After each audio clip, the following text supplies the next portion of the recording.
บายดีเนาะวันนี้ทีมงาน PK Studio เฮากำลังเดินทางไปที่เมืองสิงห์เพื่อจะไปถ่ายทำสารคดีเนาะอยู่เมืองสิงห์ตอนนี้กำลังเดินทางไปหากฮอดบ้านพินฮอเนาะ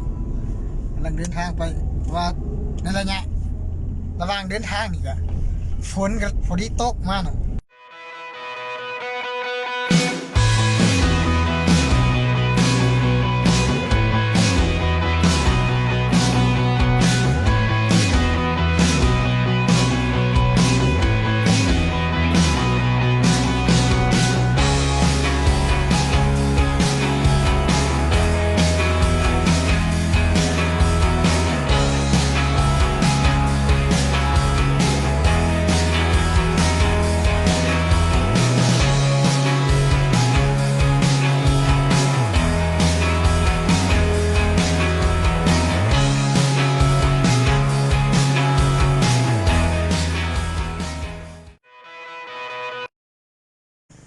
ตอนนี้ทีมงานเฮาก็เดินทางมาฮอดครึ่งทางแล้วเนาะ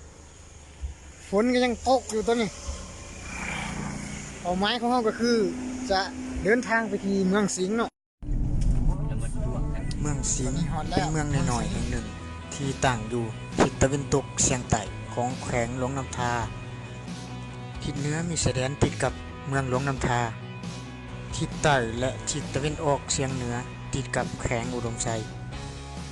ทิศตะวันตกติดกับสป.จีนมีประชากรทั้งหมด 100,000 กว่าคน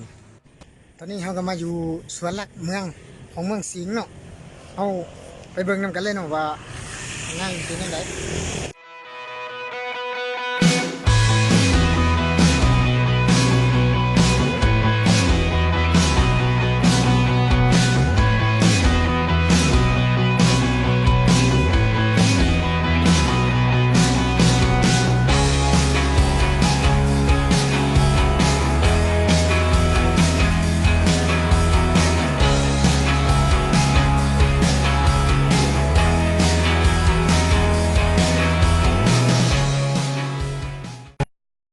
เนาะที่ว่าเห็นอยู่ด้านหลังนี่ก็คือพระธาตุเสาหลักเมืองของเมืองสิงห์เนาะ